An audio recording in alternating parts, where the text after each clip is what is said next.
Hello everyone, welcome back to YouTube channel. आज इस video में आप जानने वाले हैं क्लास 10th की पॉलिटिकल साइंस के चैप्टर 1 के बारे में, जिसका नाम है पावर शेयरिंग। पावर शेयरिंग का मतलब होता है पावर्स को डिवाइड करना अलग अलग लोगों के बीच में, यानी कि पावर्स का डिस्ट्रीब्यूशन। ठीक है, अब देखिए इस चैप्टर में आप दो स्टोरीज पढ़ेंगे, बेल्जियम के एंड श्रीलंका के, एंड उससे आपको पता चलेगा कि पावर शेयरिंग क्यों ज़रूरी है, why it is important to share power among different people.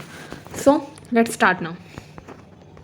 देखिए, बेल्जियम एक छोटी कंट्री है यूरोप में, जिसकी पॉपुलेशन 1 करोड़ से थोड़ी ही ज़्यादा है।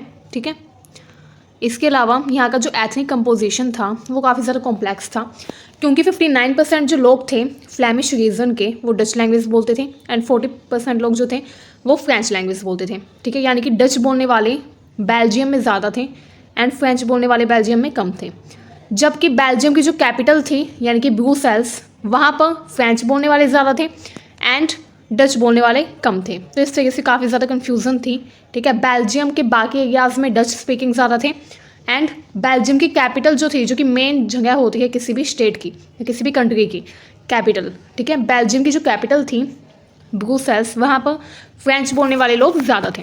अब क्या था बेल्जियम में, एंड बेल्जियम की राजधानी ब्रुसेल्स में, वहाँ पर जो फ्रेंच बोलने वाले लोग थे वो काफ़ी अमीर थे, यानी कि रिच थे एंड पावरफुल थे।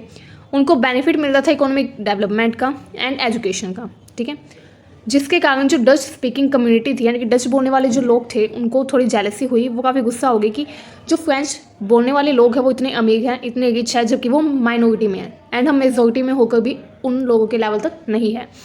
एंड फिर भी फ्रेंच बोलने वाले लोगों को ही इकोनॉमिक डेवलपमेंट का फ़ायदा मिल गया, एजुकेशन उन्हीं को प्राप्त हो गया, हमको एजुकेशन भी नहीं मिल गई। तो ये ख्याल डच बोलने वाले लोगों के मन में आया। अब 1950 एंड 1960s के बीच में, ठीक है, 1950 से 1960 के दशक के बीच में क्या हुआ, डच बोलने वाले जो लोग थे उनके एंड फ्रेंच बोलने वाले लोगों के बीच में टेंशन्स क्रिएट होनी स्टार्ट हो गई, थोड़े क्लैशेज होने लगे। तो वहाँ की जो गवर्नमेंट थी उसने अकोमोडेशन का रास्ता अपनाया। उसने डिसाइड किया कि वो कुछ भी ऐसा नहीं करेगी जिससे कंट्री में सिविल वॉर हो जाए, यानी कि गृह युद्ध जैसी स्थिति उत्पन्न हो जाए।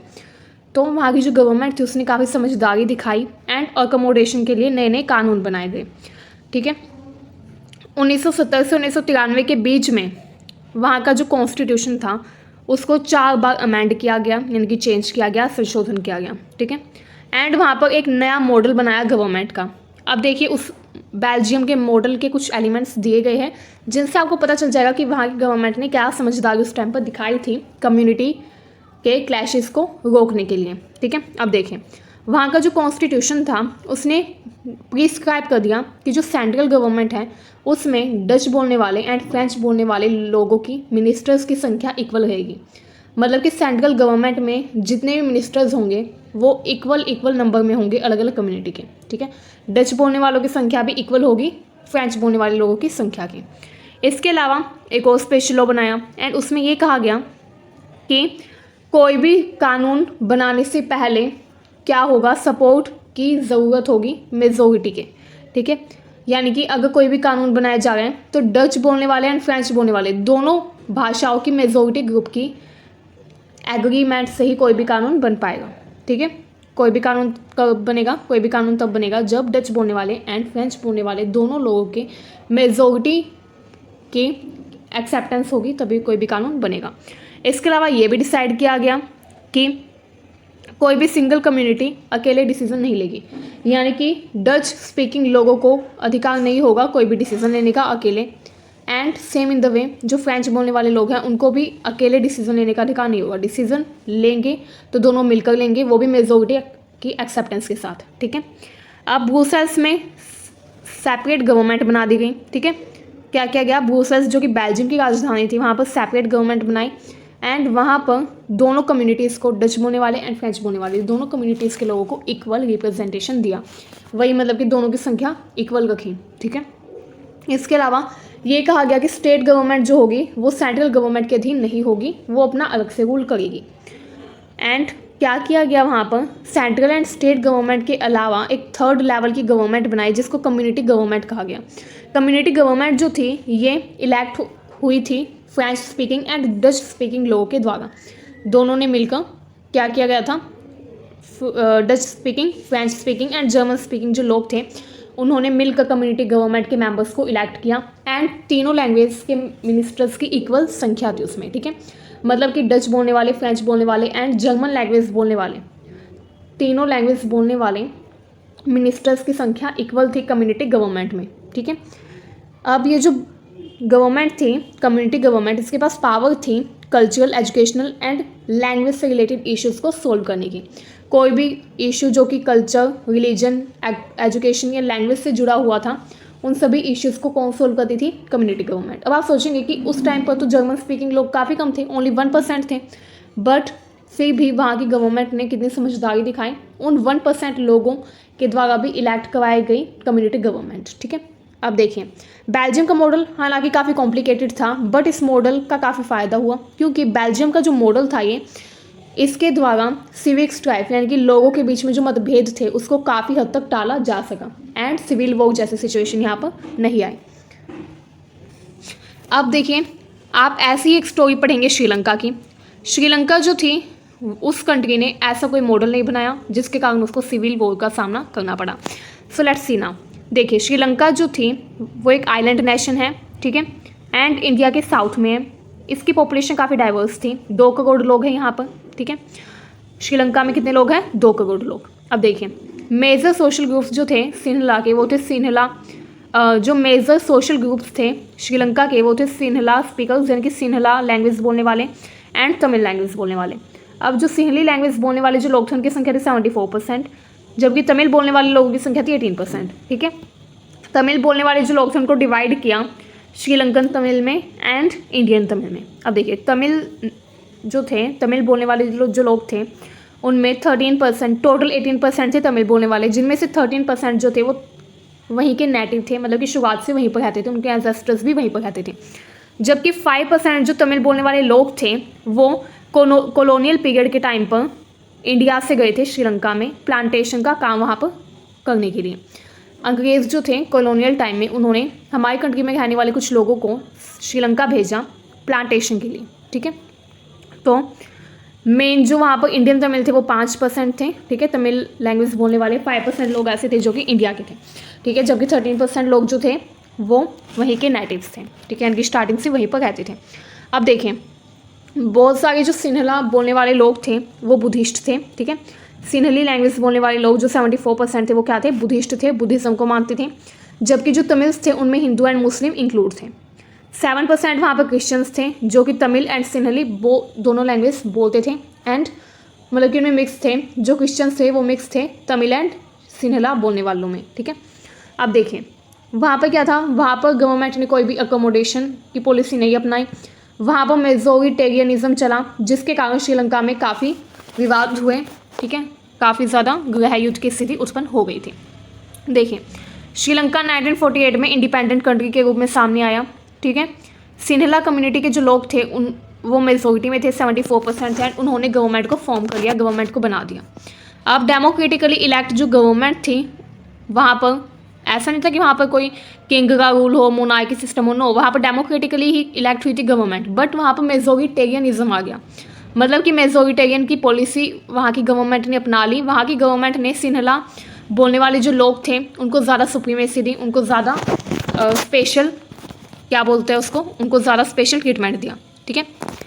तो जब तमिल लोगों ने देखा कि सिन्हला बोलने वाले लोगों को इतना अच्छा उनके साथ बर्ताव किया जाता है, इतना अच्छा बिहेवियर किया जाता है एंड उनको इतनी ज़्यादा फैसिलिटीज़ दी जा रही है, तो उनको थोड़ा गुस्सा आया। बट उन्होंने सोचा कि क्या पता आगे अगली गवर्नमेंट ऐसा ना करे। तो देखिए धीरे धीरे क्या होता है वहाँ पर क्या क्या सुप्रीमेसी दी गई सिन्हला कम्युनिटी के लोगों को। देखिए, सिन्हला को ऑफिशियल लैंग्वेज बना दिया, मतलब कि श्रीलंका की ऑफिशियल लैंग्वेज किसको बना दी? सिन्हला लैंग्वेज को बना दी, ठीक है। इसके अलावा वहाँ की जो गवर्नमेंट थी वो क्या करती थी, गवर्नमेंट जॉब्स देने में सिन्हला बोलने वाले लोगों को ज़्यादा जल्दी जॉब देती थी, प्रेफर करती थी सिन्हली लैंग्वेज के लोगों को, ठीक है। यानी कि वहाँ पर गवर्नमेंट जॉब देने में भी भेदभाव होने लगा, ठीक है। जॉब देने से पहले ये पूछा जाता था कि वो तमिल कम्युनिटी के है या फिर सिन्हला कम्युनिटी से बिलोंग करते हैं, ठीक है। अब ऐसे जो डिसीजंस थे उनके कारण वहाँ पर जो तमिल बोलने वाले लोग थे उनके अंदर एलियनेशन की फीलिंग आने लगी, यानी कि अलगाव की स्थिति उनके मन में आने लग गई, ठीक है। श्रीलंका के जो तमिल्स थे उन्होंने सोचा कि उनकी तरफ ध्यान नहीं दिया जा रहा एंड उनको उनके अस्तित्व को दबाया जा रहा है। उन्होंने ऐसा रियलाइज़ किया, फिर उन्होंने डिमांड की कि उनको भी थोड़ा अच्छा बर्ताव किया जाना चाहिए, उनके साथ भी भेदभाव समाप्त होना चाहिए। ठीक है, उन्होंने काफ़ी बार डिमांड की बट बार बार उनकी डिमांड को डिनाई किया जा रहा था। ठीक है, उनकी डिमांड पर कोई भी ध्यान नहीं दिया जा रहा था।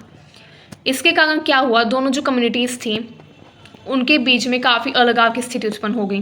ठीक है, कन्फ्लिक्ट पैदा हो गए एंड इसी को सिविल वॉर कहा गया। ठीक है, 1980s में बहुत सारे पॉलिटिकल ऑर्गेनाइजेशंस जो थे उन्होंने डिमांड किया एक इंडिपेंडेंट नेशन की, तमिल नेशन की। ठीक है, वहाँ पर क्या हुआ, जो तमिल लोग थे उन्होंने सिन्हला बोलने वाले लोगों के अगेंस्ट विरोध करना शुरू कर दिया एंड तमिल बोलने वाले लोगों ने कहा कि अब हमको एक अलग सेपरेट कंट्री चाहिए, इंडिपेंडेंट नेशन दो हमें। ठीक है, तो उन्होंने ये डिमांड की।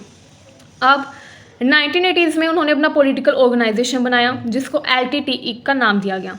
LTTE जो ऑर्गेनाइजेशन था वो तमिल लोगों के द्वारा बनाया गया था, जो कि एक सेपरेट तमिल स्टेट की डिमांड कर रहा था। ठीक है, डिमांड कर रहा था तमिल एलाम की, यानी कि सेपरेट उनको तमिल की कंट्री चाहिए थी। ठीक है, इसमें उन्होंने डिमांड किया नॉर्थ एंड ईस्ट पार्ट को श्रीलंका की। ठीक है, उन्होंने श्रीलंका के नॉर्थ ईस्ट पार्ट की डिमांड की क्योंकि वहाँ पर तमिल स्पीकिंग ज़्यादा थे।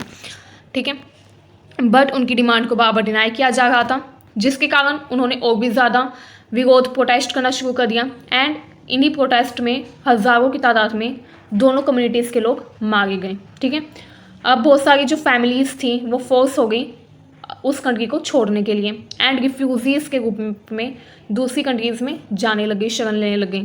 अब क्या हुआ, ये जो सिविल वॉर थी ये एंड हुई 2009 में, जिसके कारण काफ़ी ज़्यादा अशांति फैली हुई थी। फाइनली वो सिविल वॉर 2009 में एंड हो गई। बट इसके बावजूद क्या हुआ, social cultural and economic life जो थी कंट्री की वो कम्प्लीटली डिस्ट्रॉय होने की श्रेणी में आ चुकी थी। ठीक है, अब क्या किया, वहाँ की जो गवर्नमेंट थी वो काफ़ी परेशान थी कि कैसे इस चीज़ को सुधारा जाए, इस गलती को सुधारा जाए जो कि उन्होंने पहले कर दी थी। ठीक, आपने दोनों कंट्रीज़ की स्टोरीज़ को पढ़कर क्या सीखा, बेल्जियम एंड श्रीलंका की स्टोरी को पढ़कर आपको क्या पता चला? आपने देखा कि दोनों कंट्रीज़ डेमोक्रेटिक थी, दोनों में सिचुएशन भी सेम तरीके की ही थी बट दोनों के हैंडल करने का तरीका अलग था। बेल्जियम की गवर्नमेंट ने सिचुएशन को अलग तरीके से हैंडल किया एंड श्रीलंका गवर्नमेंट ने अलग तरीके से, जिसके कारण दोनों का रिजल्ट भी डिफरेंट आया। बेल्जियम थोड़ा अच्छे से अपनी कंट्री के सिविल वॉर को सुधार पाया, जबकि श्रीलंका की जो गवर्नमेंट इसकी कमी के कारण थोड़ी उनको सिविल स्ट्राइफ का सामना करना पड़ा। ठीक है, अब देखिए बेल्जियम के जो लीडर्स थे उन्होंने पहले ही रियलाइज़ कर लिया था, ठीक है, अनुभव कर लिया था कि कंट्री की यूनिटी काफ़ी ज़रूरी है एंड ये तभी पॉसिबल है जब दोनों कम्युनिटीज़ के बारे में हम सोचेंगे, दोनों कम्युनिटीज़ को, दोनों रिलीजन्स को इक्वल हम रिप्रेजेंटेशन देंगे, इक्वल हम अटेंशन देंगे। तो इसलिए उन्होंने दोनों के हितों का ध्यान रखा। ठीक है, जबकि श्रीलंकन की गवर्नमेंट ने मेजॉरिटी कम्युनिटी को खुश करने की राह अपनाई, जिसके कारण जो माइनॉरिटी कम्युनिटी थी वो उनसे गुस्सा हो गई एंड सिविल स्ट्राइफ की सिचुएशन वह उनको फेस करनी पड़ी, जिसके कारण उनका इकोनॉमिक डेवलपमेंट भी रुक गया। अब क्योंकि श्रीलंका की गवर्नमेंट ने मेजॉरिटी कम्युनिटी को डोमिनेट करने का अधिकार दे दिया था बट बेल्जियम की गवर्नमेंट ने दोनों को इक्वल रिप्रेजेंटेशन दी थी, तो इसीलिए दोनों गवर्नमेंट के लिए गए फैसले का रिजल्ट भी अलग अलग आया। श्रीलंका की जो गवर्नमेंट थी उसको काफ़ी ज़्यादा इसका नुकसान झेलना पड़ा, जबकि बेल्जियम की गवर्नमेंट को काफ़ी फ़ायदा उन्होंने देखा इसका, जो भी उन्होंने अकोमोडेशन की पॉलिसी अपनाई थी। अब देखिए पावर शेयरिंग क्यों ज़रूरी है, why power sharing is desirable. Power sharing काफ़ी ज़रूरी है क्योंकि ये रिड्यूस करती है, कम करती है कन्फ्लिक्ट की पॉसिबिलिटी को, यानी कि संघर्ष की, टकराव की संभावना को कम करती है अलग अलग सोशल ग्रुप्स के बीच में। पावर शेयरिंग जो है ये डेमोक्रेसी के लिए काफ़ी इंपॉर्टेंट है। एक डेमोक्रेटिक रूल जो है उसमें पावर शेयरिंग इन्वॉल्व होती है। आप कहीं पर भी डेमोक्रेटिक गवर्नमेंट देखेंगे, किसी भी कंट्री में देख लीजिए चाहे, अगर वहाँ पर डेमोक्रेटिक गवर्नमेंट है तो वहाँ पर पावर शेयरिंग भी ज़रूर होगी। ठीक है, क्योंकि power sharing is very important for democracy. अब लोग जो हैं उनको राइट होना चाहिए अपनी गवर्नमेंट को इलेक्ट करने का, एंड गवर्नमेंट को कई कई लेवल पर इलेक्ट इसलिए किया जाता है ताकि वहाँ पर जो लोग हैं उनको सुविधा हो। ठीक है, अब पावर शेयरिंग अगर होगी तो वहाँ पर कन्फ्लिक्ट की स्थिति काफ़ी कम हो जाएगी। ठीक है, अब देखिए पावर शेयरिंग के क्या क्या तरीके हैं। बहुत सारे लोग सोचते होंगे कि पावर शेयरिंग का मतलब है डिवाइड करना पावर को, ये तो होता ही है, मतलब डिवाइड करना पावर को। बट कई लोगों का ये मानना है कि पावर शेयरिंग से कंट्री वीक हो जाती है क्योंकि पावर्स डिवाइड हो जाती हैं। बट ऐसा कुछ नहीं है, it is a wrong conception, ठीक है। पावर शेयरिंग से कोई भी कंट्री जो है वो वीक नहीं होती बल्कि स्ट्रॉन्ग होती है। एंड शुरुआत में पास्ट में भी ये एज्यूम किया जाता था कि गवर्नमेंट की जो पावर है वो एक ही व्यक्ति के हाथ में होनी चाहिए, ना कि उसका डिवीज़न होना चाहिए, क्योंकि अगर डिवीज़न हम कर दे पावर्स का तो कंट्री वीक हो जाएगी। ये लोगों का मिसकॉन्सेप्शन था। बट धीरे धीरे उनको रियलाइज़ हुआ कि पावर शेयरिंग काफ़ी ज़रूरी होती है। वो पावर शेयरिंग का विरोध इसलिए करते थे क्योंकि पावर शेयरिंग उनके अकॉर्डिंग पावर शेयरिंग के कारण क्विक डिसीजंस नहीं लिए जा सकते। एंड उनका ये रॉन्ग कॉन्सेप्शन था, क्योंकि पावर शेयरिंग में जो डिसीजन लिया जाता है बेशक वो क्विकली ना लिया जा सकता, बट वो डिसीजन बिल्कुल सही होता है क्योंकि उसमें काफ़ी ज़्यादा डिस्कशन होता है एंड काफ़ी डिस्कशन के बाद ही उस डिसीजन को इम्प्लीमेंट किया जाता है, ठीक है। अब देखिए धीरे धीरे क्या हुआ, जैसे जैसे डेमोक्रेसी विकसित हुई तो ये जो कॉन्सेप्शन था लोगों का पावर शेयरिंग के बारे में ये भी चेंज होता गया, ठीक है। अब लोगों ने स्टार्ट किया अपनी सलाह देनी कि पावर शेयरिंग काफ़ी ज़रूरी है ना। एंड पावर शेयरिंग का इतना सपोर्ट देख के हमने भी डिसाइड किया that we will also adopt power sharing formula in democracy, क्योंकि डेमोक्रेसी के स्पिरिट के लिए पावर शेयरिंग काफ़ी ज़्यादा इंपॉर्टेंट है। पावर जो है ये कई लेवल पर शेयर की जाती है, ठीक है। कई ऑर्गन्स के बीच में शेयर की जाती है, जैसे कि लेजिस्लेचर, एग्जीक्यूटिव, जुडिशरी के बीच में पावर शेयर होती है, यानी कि पावर गवर्नमेंट के ऑर्गन्स के बीच में भी शेयर होती है। इसको हॉरिजॉन्टल डिस्ट्रीब्यूशन ऑफ पावर कहा जाता है, ठीक है। क्या कहा जाता है इसको? Horizontal distribution of power. इसके अलावा पावर को अलग अलग लेवल पर भी शेयर किया जाता है, ठीक है, जिसको वर्टिकल डिस्ट्रीब्यूशन ऑफ पावर कहा जाता है, जैसे कि सेंट्रल लेवल पर, स्टेट लेवल पर एंड लोकल लेवल पर। तो पावर को इस तरीके से शेयर किया जाता है, ठीक है। अब पावर शेयरिंग जो है इससे काफ़ी फ़ायदा होता है क्योंकि इससे कोई भी एक ग्रुप कंप्लीट कंट्री पर हावी नहीं हो पाता, डोमिनेट नहीं कर पाता, ठीक है। डोमिनेशन की सिचुएशन पॉसिबिलिटीज़ में कम हो जाती हैं।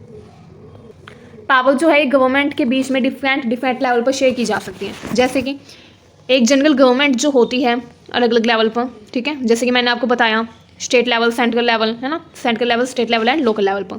इसको फेडरल गवर्नमेंट कहा जाता है एंड इस डिस्ट्रीब्यूशन को वर्टिकल डिस्ट्रीब्यूशन ऑफ पावर कहा जाता है, ठीक है।